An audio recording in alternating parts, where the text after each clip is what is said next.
안녕하세요. 오늘도 사연살롱을 찾아주셔서 감사합니다. 저는 몇 년 전에 재혼을 했어요. 남편과 저는 둘 다 이혼 경력이 있는데 남편한테는 8살짜리 아들이 하나 있고 저는 아이가 없어요. 처음 남편과 재혼을 결심했을 때 남편이 원한다면 아들을 키울 생각도 있었어요. 결과적으로는 남편의 전처가 아이는 줄 수 없다고 그래서 무산됐지만요. 그런데 그 아이 때문에 재혼을 후회하게 됐지 뭐예요. 남편의 전처가 아이를 앞세워 자꾸 남편을 불러내더라고요. 그게 어느 정도 상식선이라면 저도 이해하고 넘어가겠지만 일주일에 3, 4일을 불러내니까 저도 더는 못 참겠더라고요. 혹시라도 다른 재혼가정분들로 이런 문제를 고민하지 않을까 해서 사연을 보냅니다. 제 첫 결혼은 시작부터 사기였어요. 막내 이모가 소개한 남자라서 저도 저희 부모님도 상대에 대해 의심을 하지 않았던 게 문제였어요. 자신이 재미교포 사업가라고 소개했던 첫 남편은 선자리에서 만난 지 보름 만에 청혼을 했어요. 정확히 3번째 데이트에서였어요. 미국에 계신 아버님이 건강이 안 좋으셔서 하루빨리 결혼을 해야 할 것 같다면서 자신이 마음에 안 드는 게 아니라면 결혼을 서둘러 줬으면 한다고 하더군요. 원래 성격이 딱 부러지지 못한 저였지만 그렇다고 해도 보름 만에 결혼 결정을 하는 건 좀 섣부른 결정이 아닌가 생각했어요. 그건 저희 부모님도 마찬가지였고요. 그런데 선자리를 주선했던 막내 이모는 오히려 잘 됐다고 엄청 좋아하더라고요. 언니, 이제 고생 끝났어. 화영이가 그 집에 시집만 가면 언니는 아주 논하는 거야. 그 남자 아버지가 미국에서 엄청 부자거든. 발도 넓어서 정계 인맥도 장난 아니래. 오바마 대통령 때 생일 파티에도 초청받아서 갔을 정도로 미국에서 아주 엄청나다니까. 그런 집안에 딸내미를 시집 보낼 기회를 얻었는데 그걸 왜 마다해. 나라면 무슨 수를 써서라도 꽉 붙잡을 텐데 말이야. 막내 이모 말에 엄마는 입이 떡 벌어졌어요. 아니, 그렇게 대단한 집에서 왜 우리랑 사돈을 맺어? 아무리 화영이가 내 딸이긴 하지만 인물이 미스 코리아 나갈 정도로 출중한 것도 아니고 그렇다고 공부를 뛰어나게 잘한 것도 아닌데 말이야. 언니도 참 왜긴 왜겠어. 이게 다 운명인 거지. 신데렐라는 알았겠어? 지짝이 왕자님인걸? 여자 팔자 모르는 거야. 그러니까 기회가 왔을 때 확 땡기라고. 이참에 나도 조카 덕 좀 보고 살게. 그날 막내 이모의 말에 저희 부모님은 이 결혼에 욕심을 내게 되셨어요. 저 역시도 마음이 흔들리지 않았다면 거짓말일 거예요. 영화에서나 일어날 법한 신데렐라 스토리의 주인공이 바로 내가 될 수 있다는 사실에 살짝 고무됐거든요. 첫 남편은 몸에 두르고 있는 옷과 구두, 시계도 고가의 제품이었지만 씀씀이도 그에 못지않게 컸어요. 당시 저는 서울 소재의 여대 졸업반이었는데 남편은 제가 다니던 학교까지 저를 찾아오곤 했어요. 고가의 검은 세단을 타고 말이죠. 그 모습은 같은 과 동기들을 비롯해 교수님들 눈에까지 흥미진진한 눈요깃거리가 되었던가 봐요. 첫 남편이 학교에 들른 다음 날이면 어김없이 동기들이 제게 몰려들어 첫 남편에 대해 묻곤 했어요. 심지어 전공 교수님까지도 제게 그러시더라고요. 취직 대신 취혼을 할 생각이니? 어제 왔던 그 남자랑? 아직 생각 중이에요. 그래, 네 인생이니까 알아서 신중하게 결정하겠지만 그동안 배운 게 헛된 일이 되지 않길 바란다. 결혼했다고 해서 여자가 집안 살림만 하고 사는 시대는 지났으니까. 저를 많이 예뻐해 주셨던 교수님은 적잖이 실망하신 눈치였어요. 여학생들은 잘 가르쳐놔도 결혼하면 끝이라는 말을 애제자인 제가 실현하게 된 셈이니까요. 교수님께는 죄송한 마음뿐이었지만 그래도 그때는 내 인생이 먼저였어요. 저희 집에서는 당장 내일이라도 결혼식을 올릴 분위기였어요. 이제 남은 건 당사자인 제 결정뿐이었어요. 사실 저는 자라면서 금전적으로 어려움에 처했던 적은 없었어요. 아빠가 할아버지께 물려받은 정수기 관련 회사를 운영하시는데 규모가 그리 크지는 않아도 재정이 탄탄한 회사라서 남부러울 거 없이 살 수 있었거든요. 하지만 사업가인 아빠는 재미교포 사업가인 사위의 힘을 빌어 해외 시장 진출을 계획하시는 것 같았어요. 그렇다 보니 보이지 않는 손이 저를 결혼식장으로 인도하는 기분이 들었고 결국 남편의 청혼에 승낙을 해버렸어요. 딱히 남편한테 어떤 확신이 있었던 건 아니었는데 말이에요. 그리고 그건 불행의 시작이었어요. 결혼식은 한국에서 한 번, 그리고 미국에 가서 한 번 더 하기로 했어요. 한국에서의 결혼식은 저희 쪽에서 부담하기로 했고요. 시댁 식구들 없이 저희 집안 사람들과 지인들을 모시고 식을 올렸는데 그렇다고 해도 아빠 지인들이 너무 많아서 식장은 하객들로 가득 찼어요. 당연히 축의금도 엄청 많이 들어왔고요. 재력과 사회를 얻어서 구름 위를 걷는 기분이셨던 아빠는 그 돈을 모두 제게 주셨어요. 시댁에 아무리 돈이 많아도 내 주머니에 든 푼돈이 더 힘이 될 거라면서요. 아빠의 그 말씀은 반은 맞고 반은 틀렸어요. 한국에서 결혼식을 마치고 미국으로 건너가 두 번째 식을 올리게 된 저는 시댁에 도착한 순간 뭔가 잘못됐다는 걸 느낄 수 있었어요. 막내 이모가 말했던 그 엄청난 자산가의 집이라고 하기에는 너무 작고 평범했거든요. 땅덩이가 넓은 미국이라는 게 무색하게도 시댁은 규모가 작은 평범한 주택이었어요. 그저 평범한 중산층 수준이었어요. 아니, 어쩌면 그보다도 못하다고 보는 게 맞겠네요. 거기다 남편의 재력에 대해 더욱 의심이 갔던 건 남편이 타고 다니던 차였어요. 일본 브랜드의 중저가 차량을 몰고 다니더라고요. 한국에서 잠시 지낼 때도 벤츠를 타던 사람이 말이죠. 뿐만 아니라 시댁 분위기나 시부모님의 차림새만 봐도 사업을 크게 하는 사람이라고 볼 수 없었어요. 처음 며칠간은 시부모님과 시댁 식구들한테 인사를 하고 집안 분위기를 살피느라 현실 자각이 안 됐어요. 그러다 어느 정도 정신이 들면서 제가 사기 결혼을 당했다는 걸 알게 되었어요. 미국에서 하기로 했던 결혼식을 비용 문제를 들어 차일피일 미루던 남편은 뜬금없이 제게 돈을 요구했거든요. 축의금 받은 거 장인어른이 다 주셨잖아. 그 돈 좀 줘봐. 그건 왜요? 설마 결혼식 하는데 그 돈 쓰려는 건 아니죠? 결혼식? 하여간에 한국 여자들이랑 결혼식이 뭐가 그렇게 중요해. 한국에서 한 번 했으면 됐지. 뭘 또 하겠다고 그러냐고. 웨딩드레스 입고 사람들 앞에서 공주놀이 하느라 억대 돈을 쓰는 게 제정신이야? 돈이 썩어 나가? 한 푼이라도 아낄 생각은 않고 돈 쓸 궁리만 하느냐고. 내가 네 허영 받아주느라 한국에서 꼬라박은 돈이 얼만 줄이나 알아? 그러니까 잠만 말고 돈이나 내놔. 그 돈을 왜요? 그건 아빠가 나한테 준 돈이에요. 당신이 관여할 일이 아니라고요. 뭐? 관여할 일이 아니야? 내놓으라면 내놓을 것이지 이게 어디서 말대꾸야. 그날부터 남편의 폭력은 시작됐어요.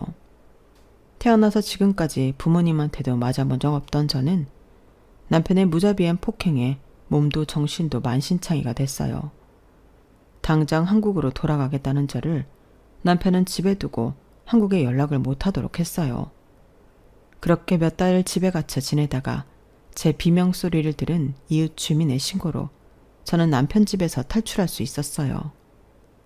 뒤늦게 저랑 연락이 닿은 아빠는 미국에 사시는 지인을 통해 변호사를 선임해 주셨고 남편은 사기 결혼과 폭력, 감금 등의 이유로 법정에 서게 되었어요. 결국 남편은 실형을 살게 되었고 결혼한 지 몇 달도 안 돼서 저는 이혼녀가 되었어요. 미국에 있을 때는 지옥 같은 남편 집에서 탈출만 할 수 있다면 더 바랄 게 없을 것 같았는데 막상 한국으로 돌아왔어도 다를 게 없었어요. 따가운 주변의 시선이 창살 없는 감옥을 만들었고 저는 그 안에 갇힌 채 은둔 아닌 은둔 생활을 시작했거든요.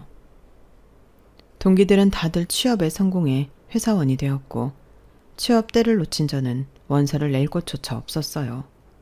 거기다 워낙 성대하게 결혼식을 했던 탓에 주변에선 제가 이혼하고 한국으로 돌아왔다는 소식에 벌떼처럼 달려들었어요. 겉으로는 걱정하는 투의 목소리였지만 그 너머에는 호기심과 재미가 가득해 보였어요. 내 인생의 불행이 타인에게는 한낱 유익거리밖에 되지 않는다는 사실에 화도 나고 스스로 주눅들게 만들었어요. 그때까지만 해도 저는 나 혼자 불행하고 나 혼자 피해자라고 생각했어요. 그래서 부모님께 상처가 되는 말을 서슴찮고 내뱉었어요. 내 불행한 결혼이 마치 부모님 탓인 것처럼 말이죠. 그 사실을 알기 전까지는요. 뜬금없이 이사를 간다고? 갑자기 왜? 네 아빠 회사가 정 같지 않아. 미국 진출한다고 투자했던 것을 다 날렸으니 어쩌겠니. 회사 다시 살리려면 당장 돈 되는 건 다 팔아야 할 판이야. 알고 보니 아빠는 미국 진출을 이유로 제 전남편한테 엄청난 금액의 돈을 사기당했더라고요. 비록 재판에서 이기기는 했지만 돌려받은 돈은 거의 없었어요. 한 번의 결혼으로 저도 그렇고 저희 부모님도 그렇고 잃은 게 너무도 많았어요. 할아버지 때부터 살던 평창동 저택을 팔고 땅과 주식, 그 밖에 돈 될 것들을 모조리 정리한 뒤에야 아빠 회사는 다시 자리를 잡을 수 있었어요. 연남동으로 이사를 하고 얼마 뒤 저는 바리스타 학원에 등록했어요. 언제까지고 방구석에 처박혀 인생을 허비할 수는 없었거든요.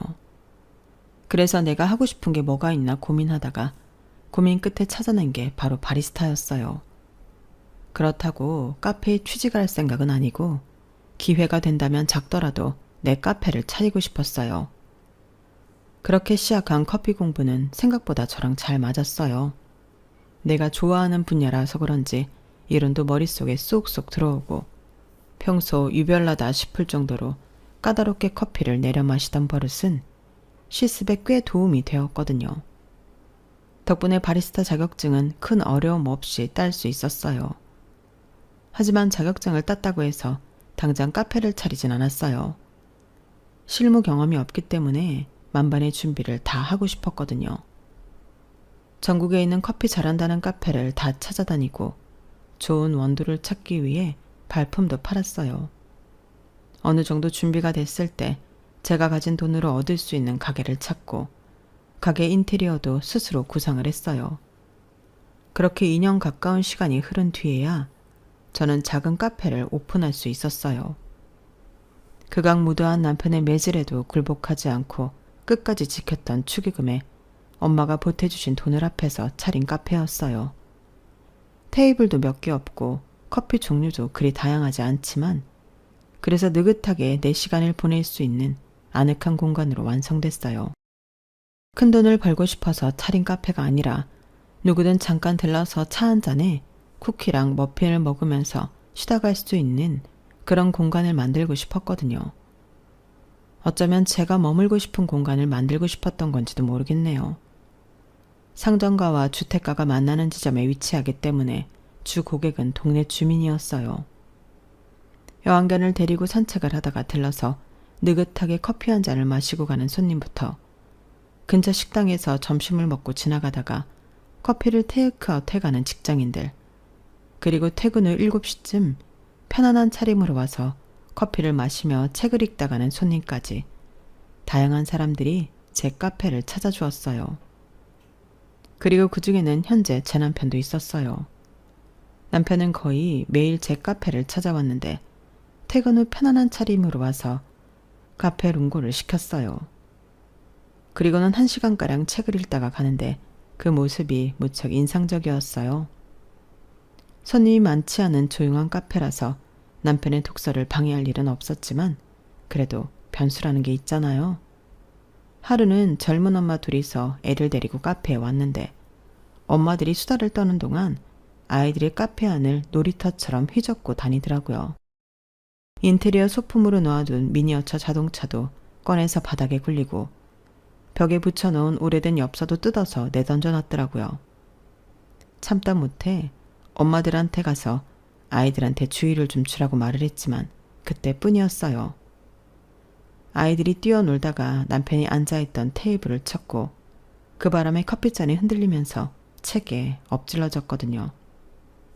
그제야 엄마들은 서둘러 짐을 챙겨 카페를 나갔어요. 남편한테 사과를 하는 둥 마는 둥 하고 말이죠. 책을 엉망으로 만들었으니 변상을 하는 게 당연한데도 딸랑 말 한마디를 끝으로 도망치듯 나가는 모습에 화가 났어요. 그래서 그 엄마들을 부르며 따라 나서려는데 남편이 저를 말리더라고요. 그러지 않으셔도 돼요. 괜히 싸움만 날 겁니다. 아니 그래도 이러고 그냥 가면 안 되죠. 책이 엉망이 됐는데. 그런 거를 신경 쓸 사람들이었다면 애초에 아이들을 카페에서 뛰어다니게 두지 않았을 겁니다. 괜히 상대했다간 맘카페니 뭐니 카페를 비방하는 글이나 올릴걸요. 책은 이미 다 읽은 책이라서 괜찮아요. 너무 신경 쓰지 마세요. 아무리 그렇게 말을 한다지만 점주 입장에서 신경 쓰지 않을 수가 없었어요. 몇 안 되는 우리 집 단골 손님이라서 더더욱 그랬어요. 그래도 그냥은 못 넘어가겠어요. 아이들 엄마는 가버렸으니 어쩔 수 없다 쳐도 일단 손님께서 피해당한 사실엔 변함이 없으니까요. 가게 주인으로서 책임도 있으니까 제가 대신 변상하겠습니다. 그러자 남편은 잠시 생각에 잠기더니 살짝 미소를 지으며 그러더라고요. 그럼 저랑 와인 한잔 하실래요? 거래처에서 꽤 좋은 와인을 선물 받았는데 같이 마실 사람이 없어서요. 아, 혹시 술 안 드시면? 아니에요. 술 잘 마셔요. 그렇다고 자주 마시는 건 아니지만요. 저도 와인 좋아해요. 그렇게 그날 급성사된 약속으로 우리는 카페 영업 후 불 꺼진 카페에서 둘만의 술자리를 가졌어요. 제가 마감을 하는 동안 남편이 집에 가서 와인과 와인잔, 간단한 안주를 가져왔거든요. 남편이 저희 카페에서 도보로 5분 거리에 살고 있어서 가능한 일이었어요. 반년 넘게 거의 매일 저희 카페를 찾아준 단골 손님이었지만 그날처럼 길게 얘기를 해본 건 처음이었어요. 그날 저는 남편이 저희 카페에 단골이 된 이유를 들을 수 있었어요. 불 꺼진 집에 혼자 있고 싶지 않았어요.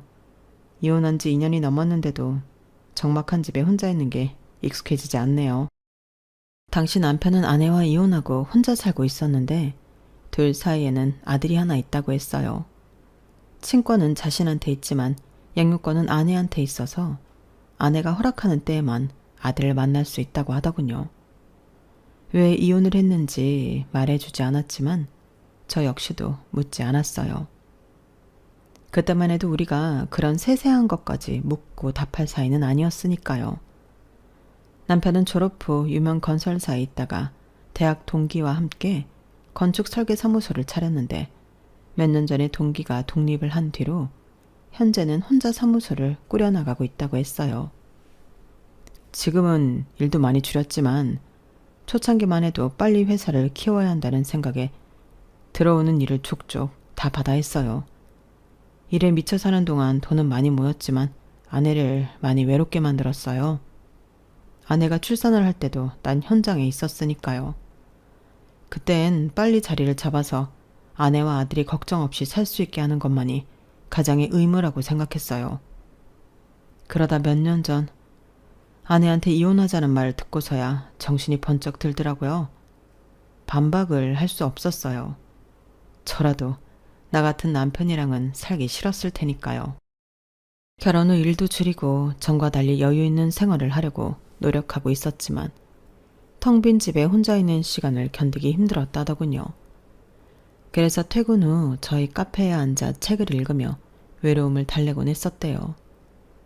막연히 남편을 볼 때면 참 여유 있게 사는 멋진 사람이구나 생각했었는데 이런 아픔이 있는 줄은 몰랐어요.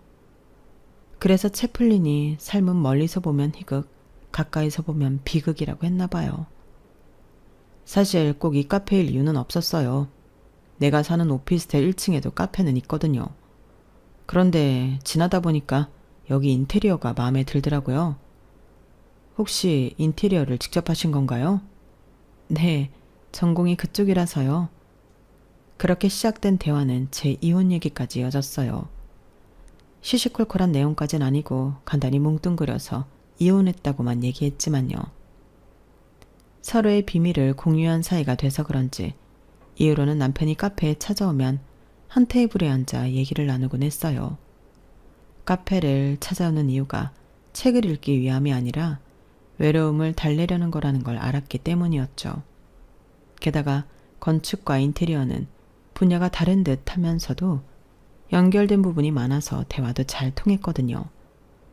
그렇게 1년 넘게 남편과 거의 매일 만나면서 많은 대화도 나누고 가끔은 같이 전시회도 다니면서 많은 걸 공유하는 사이가 됐지만 일정한 선은 넘지 않으려고 노력했어요. 첫 남편한테 받은 결혼 트라우마가 있어서 선뜻 그 선을 넘을 수가 없었거든요. 이 남자도 나중에 어떻게 변할지 모른다는 공포심이 늘 마음속에 도사리고 있는 기분이었어요. 반면에 남편은 조금 더 진전된 관계를 원했어요. 궁극적으로 결혼까지도요. 서로가 원하는 목적이 다르다 보니 언제부턴가 서로에 대해 서운한 감정이 은연중에 드러나곤 했어요. 말다툼까지는 아니었지만 그 직전까지는 갔던 것 같네요.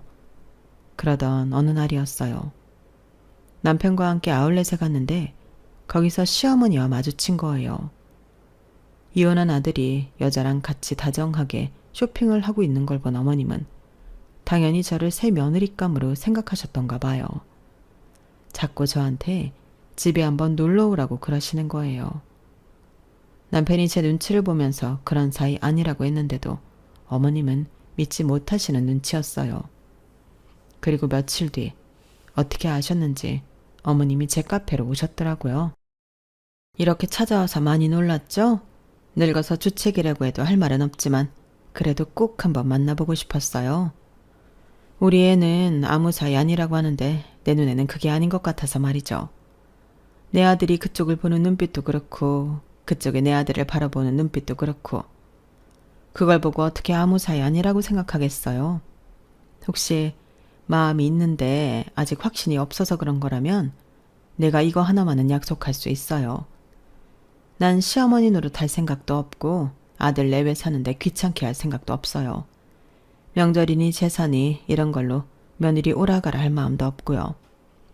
그저 두 사람이 서로 의지하고 행복하게 살면 난 더 바랄 게 없어요. 그러니까 혹시라도 내 아들이 아닌 시부모나 시댁 때문에 갈등 중이라면 다른 거 보지 말고 내 아들만 보고 결정하세요. 각서를 쓰라면 내가 써줄 수도 있으니까.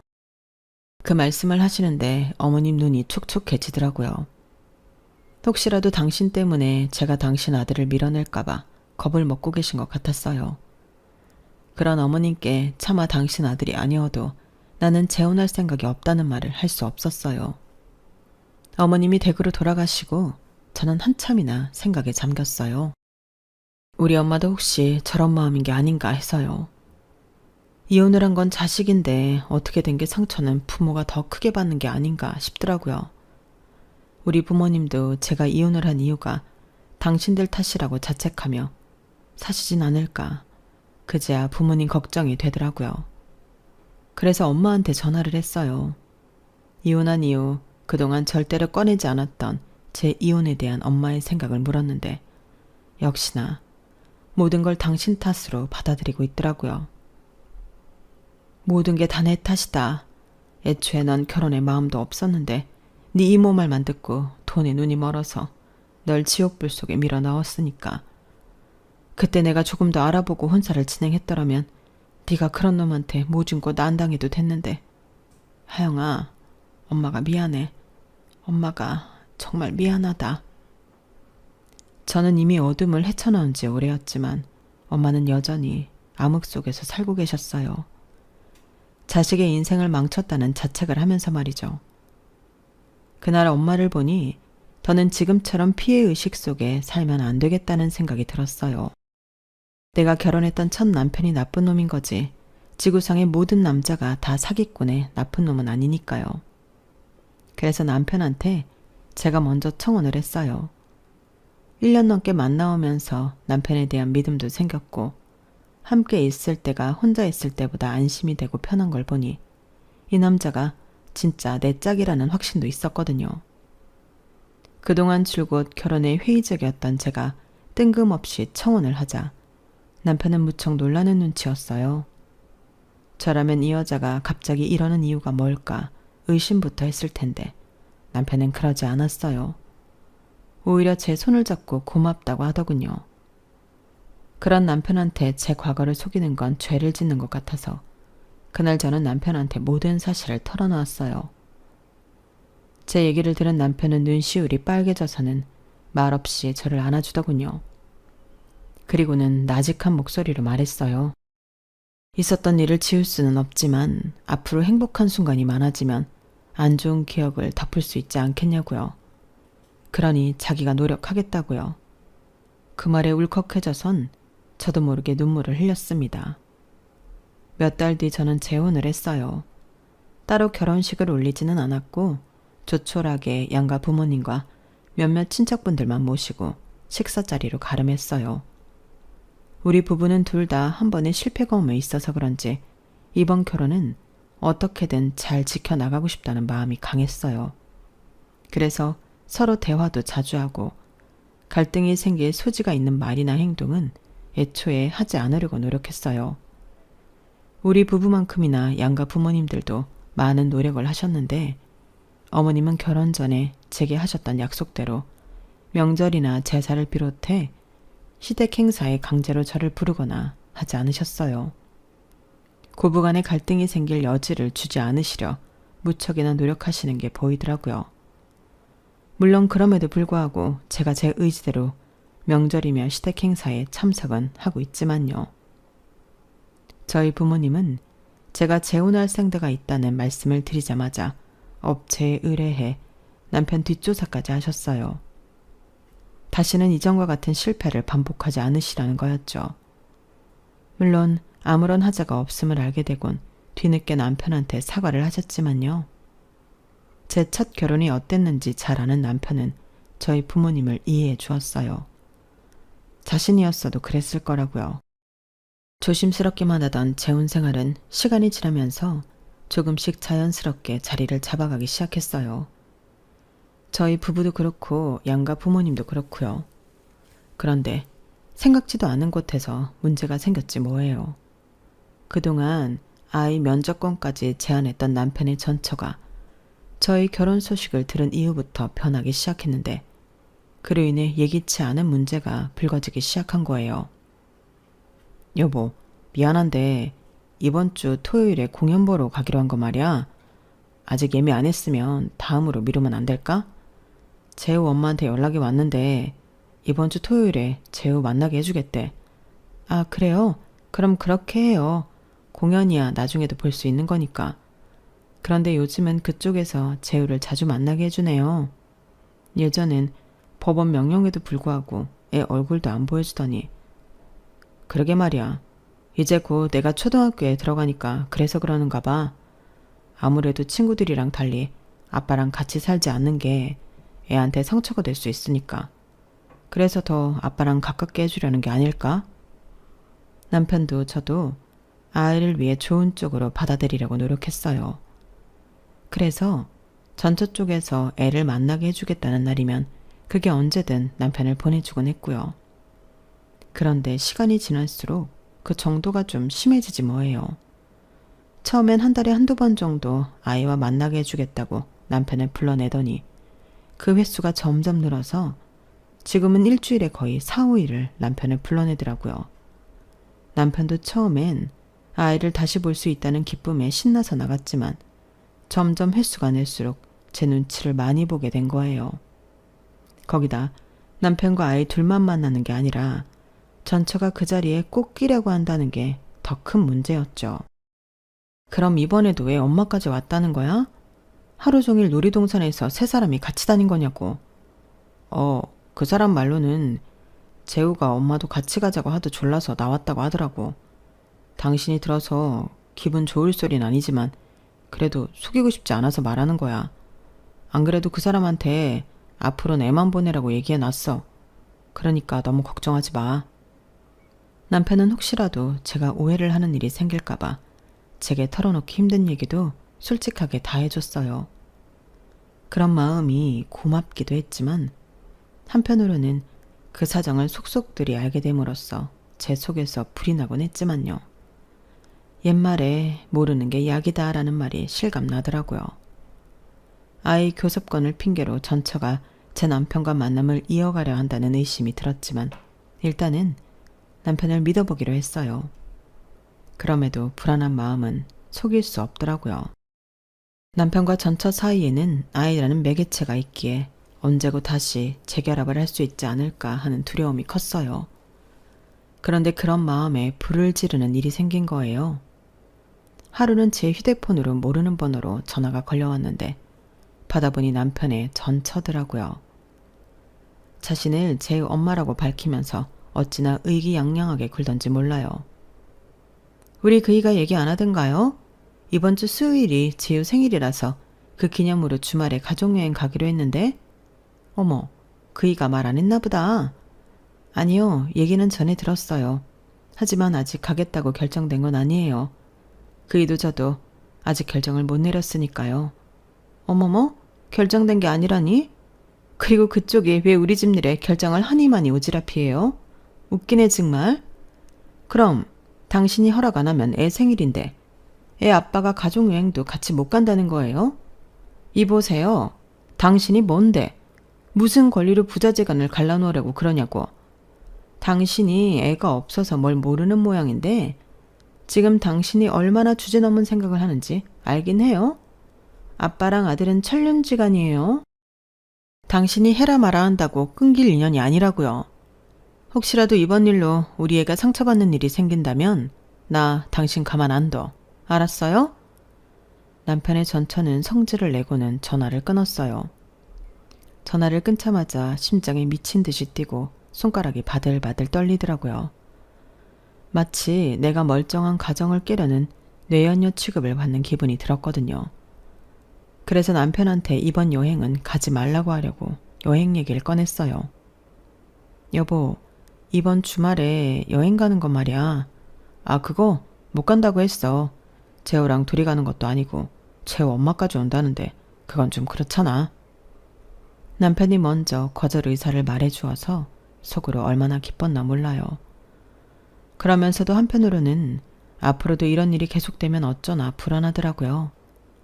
불길한 예감은 틀리는 일이 없다더니 얼마 지나지 않아 제가 걱정했던 일이 실제로 벌어지고 말았어요. 이번에는 전처가 애 여름 방학 때 마카오로 3박 4일 가족여행을 떠나자고 한 거예요. 말로는 학교에서 다른 애들은 아빠 엄마랑 여행을 다녀온 얘기를 했는데 재우만 그런 경험이 없어서 아무 말도 못했다가 애들한테 놀림을 받았다더군요. 그러면서 애가 얼마나 상처를 받았는지 집에 와서 펑펑 울더라고. 그러니 이번 여행은 꼭 가자고요. 지난번과 달리 이번엔 남편도 약간 흔들리는 눈치였어요.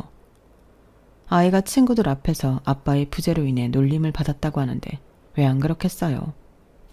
하루 종일 생각에 잠겼던 남편은 저녁밥을 먹으면서 그러더라고요. 여보, 우리 이번 여름에 마카오로 여름 휴가 가자. 같은 호텔에 지내면서 애랑 놀아줄 때만 내가 재우한테 갔다 오면 될 것 같은데 당신 생각은 어때? 당신이 재우랑 재우 엄마 보기 불편하리란 건 알지만 당신 두고 내가 재우 엄마랑 어떻게 한 방에서 지내? 아무리 애 문제가 걸려있다고 해도 말이야. 잠은 따로 자고 애랑 놀아줄 때만 갔다 오는 정도라면 당신한테도 덜 미안할 것 같아. 남편은 마치 자신이 죽을 죄를 지은 죄인처럼 제 앞에서 고개를 숙였어요. 그런 남편을 보니 속이 상하면서도 불쌍하다는 생각이 들었어요. 전처 전화를 받고 하루 종일 얼마나 고민을 했을지 그 노고를 충분히 알고도 남겠더라고요. 그래서 그러자고 했어요. 그래, 마카오 가자. 난 5성급 호텔에서 호캉스 즐기고 있을 테니까 내 걱정 말고 당신은 가서 재우랑 놀아주고 와. 어차피 할 일이라면 남편 가슴에 얹혀진 돌을 덜어주고 싶어서 흔쾌히 승낙을 해주었어요. 그런데 다음날 또다시 전처가 전화를 했더라고요. 당신 미쳤어? 거기가 어디라고 남의 가족여행에 따라온다는 거야. 주제넘게 자꾸 이럴래? 누가 주제넘어요? 어머니 내 남편의 아내는 난데 내 남편이 이혼한 전처랑 한 방에서 지내는 걸 왜 허락해줘야 하죠? 애 생각해서 마카오까지 가줄 수는 있어요. 하지만 거기까지라고요. 그러니까 그쪽이야말로 선 넘지 마세요. 그런데 혹시 그쪽 내 남편한테 아직 마음 있는 거 아니에요? 왜 이렇게 매번 질척대요?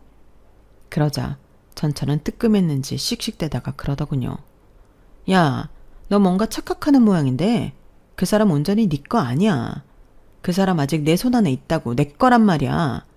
내 말 한마디면 지금도 당장 나한테 달려올걸? 넌 개뿔도 아니라고. 꼴에 안 해?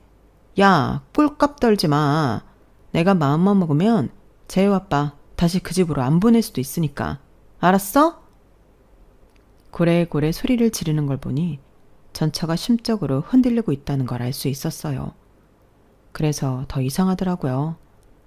딱히 제 남편한테 마음이 있는 거 아닌 것 같은데 어떻게든 자기 소나기에 넣으려고 하는 것 같아서 뭔가 찜찜했어요.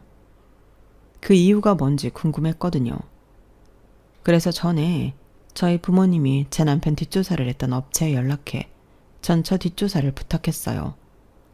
조사를 맡기고 2달쯤 지나 조사 결과가 나왔는데 그 내용이 너무 어이가 없더라고요. 그 결과가 확실한지 알기 위해서는 제가 해야 할 일이 있었어요. 그건 바로 재우를 직접 만나보는 거였어요. 그래서 마카오 여행길에 남편한테 부탁을 했어요. 애한테는 내 정체를 비밀로 하더라도 내가 직접 재우를 만나보고 싶다고요.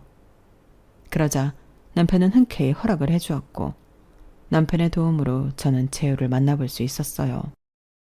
여행에서 돌아오고 열흘쯤 지나 저희 집으로 우편으로 서류 한 장이 도착했어요. 남편과 제가 애타게 기다렸던 거였어요.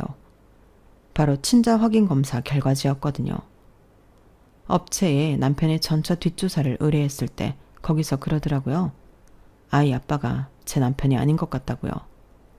남편 일이 바빠서 공사 현장을 돌고 있을 때 전처는 여러 명의 남자를 만나고 있었는데 그 중에는 남편의 동업자이자 대학 동기도 있었다더군요. 불행하게도 남편의 동기가 가장 유력한 애아빠라고 했어요. 덧붙여 최근에 전처가 남편한테 달라붙은 건 혹시라도 제가 남편과 사이에서 아이라도 낳으면 친자도 아닌 자기 아들이 유산을 물려받지 못하게 될까봐 그걸 두려워하는 것 같다고 했어요. 업체의 조사 결과를 듣고 남편한테 모든 사실을 털어놓을 수는 없었어요. 그래서 여행지에서 제가 직접 재우를 만나 머리카락을 채취할 수밖에 없었죠. 남편한테는 한국에 돌아온 뒤에야 사실을 털어놓았는데 남편도 어느 정도 의심을 했던 모양이더라고요. 아이가 자신과 닮은 구석이 하나도 없는데 아이한테서 얼핏 자기 친구 얼굴이 보여서 기분이 묘했던 순간이 한두 번이 아니었다고요. 남편의 동의를 받아 제가 채취한 아이 모발과 남편의 모발로 검사를 의뢰할 수 있었어요. 그 결과 남편과 아이는 친자가 아니라는 결과가 나왔어요. 그런 사실도 모르고 전처는 또다시 남편한테 연락해 애 핑계를 대며 글램핑을 가자고 그러더군요. 이번엔 가평으로 1박 2일로 가자고요. 그 말에 남편은 그동안 참았던 분노를 폭발했어요. 그런 거는 애아빠한테 가자고 해야 하는 거 아니야? 어머, 당신 뭐래? 당신이 재우 아빠인데 나보고 누구한테 말을 하라는 거야? 내가 재우 아빠야? 내가? 야, 너 언제까지 거짓말할래? 내가 재우 아빠인데 왜 네가 승철이한테 애 양육비를 받아? 양쪽에서 돈 뜯어내니까 좋았냐? 친구 사이 갈라놓고 넌 돈만 챙기면 다냐고. 아니다. 승철이 그 자식도 똑같은 놈이니까. 아무튼 이제 네 거짓말에 속아주는 일 없으니까 다시는 전화하지 마. 그리고 이혼할 때 애 핑계로 받아간 차랑 내 집, 지금까지 나한테 뜯어간 양육비, 그 밖에 각종 비용들 좋은 말 할 때 다 토해내. 조만간 변호사 통해 소장 날려줄 테니까 개수작 부릴 생각 말라고. 남편의 경고에도 불구하고 전처는 집과 그동안 받아간 돈을 반환하지 않았고 결국 법정 다툼으로 이어지게 됐어요. 아직 재판이 끝나지 않아서 판결이 나지 않았지만 전처가 이길 일은 하늘이 두 쪽이나도 없다고 하더군요. 남편의 전처는 이번 일로 인해 남편 동기의 아내한테도 상간녀 위자료 청구 소송이 걸려 있어서 아주 죽을 맛이라고 하네요. 그래도 어쩌겠어요. 다 자신이 벌인 짓에 대한 결과인걸요. 스스로 책임지고 살아야죠. 전처의 고난과 달리 저희 집에는 좋은 소식이 하나 있어요. 제가 임신을 했거든요. 날수를 헤아려 보니까 마카오에 갔을 때 아이가 생긴 것 같더라고요. 그러니 이걸 전처 덕분이라고 해야 할까요?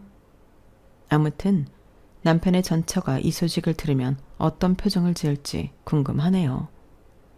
지금까지 제 사연을 들어주셔서 감사합니다. 항상 건강하시고 또 항상 행복하세요. 여러분, 사연 댓글에 응원과 현명한 조언 부탁드려요. 좋아요와 구독은 저에게 큰 힘이 됩니다. 오늘도 좋은 일 가득하세요.